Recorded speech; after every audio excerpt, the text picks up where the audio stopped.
Hi, this is John from All Touch Tablet, and in this quick video we're going to take a look at the performance comparison between the new iPad and the iPad 2 here on the right.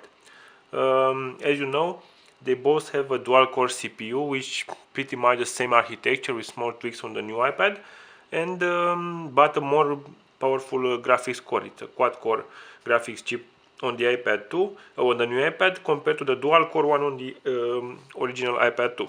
The problem is that in day-to-day life you won't see any huge differences.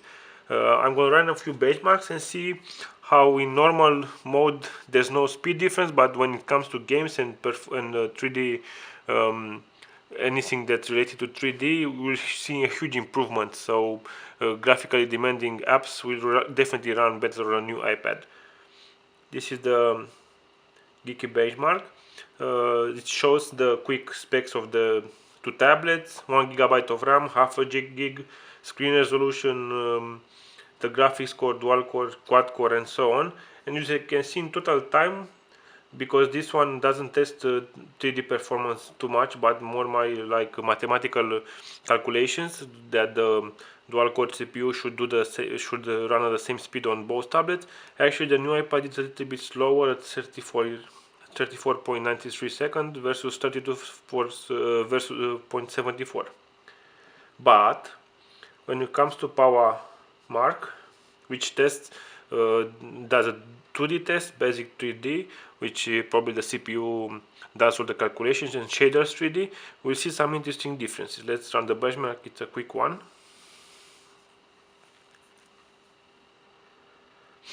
Everything runs really smoothly, but the car's a little bit faster on this side. It's hard to tell by just looking at the video. Now the second test, the basic 3D one, with no shaders, no complicated textures and stuff like that. It's amazing how games right now look on a tablet. They're pretty much the same as they were on a PC 5, 6, 7 years ago. If you can remember, the GTA 3 edition was launched for iOS and Android. That game needed a very powerful computer a few years ago, but right now you can do that on a tablet. This is a 3D shader test. As you can see, the animation is so smooth on the iPad 2 compared to the new iPad. And in the end we'll see that reflected in the benchmark results.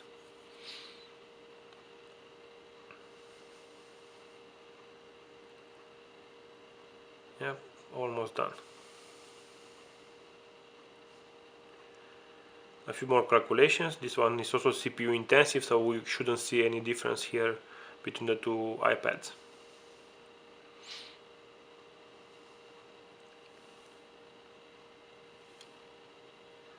Yep, total score 16,000 versus 13,000.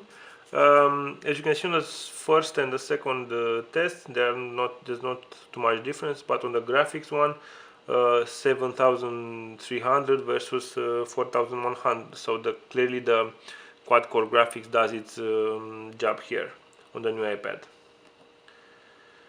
Okay, let's see some Safari browsing.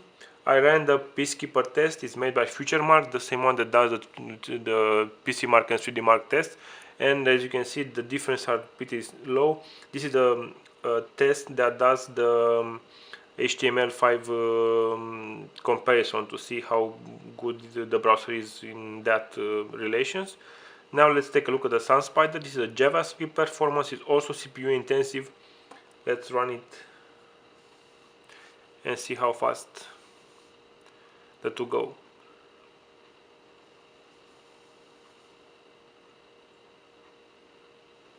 Then we'll do a load test on All Touch tablet. It shouldn't take longer.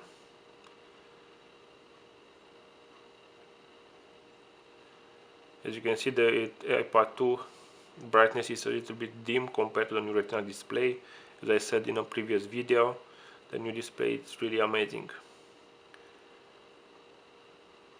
Apple didn't lie to us when they say the skin is magical. I wouldn't call it magical, but amazing, that's something I would call it.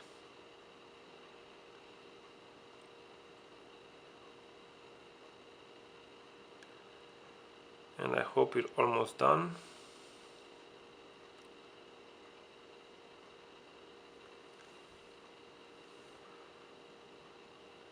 As I said, in real life test, when you're just running some normal apps, browsing the web, view some pictures, there shouldn't be any significant difference. Total 1700 versus 1700, so they are really close. As you can see, they finished up almost at the same time.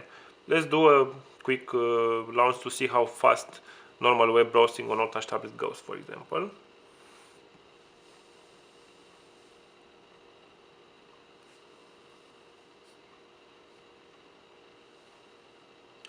I'm not the best at multitasking. We'll do the same start. Both tablets are connected to the same wireless network. Very similar speed. This one, the iPad 2, I think finished a little bit faster. Let's load up some news.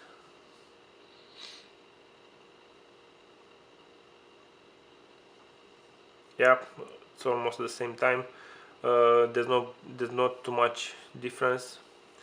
This one is running iOS 5.01. This one is iOS 5.1, the newest version. So that should make a difference here. So you have it. It's clear. The new iPad and the iPad 2 are very similar in day-to-day performance, but the real treat with the new iPad is when you're running games or graphic-intensive apps. It was to be expected. So this is how it turns out in real life. If you want to see more new iPad videos, head on to our YouTube channel, GadgetJM. Don't forget to give us a thumbs up and subscribe to our channel if you like our videos. Thanks.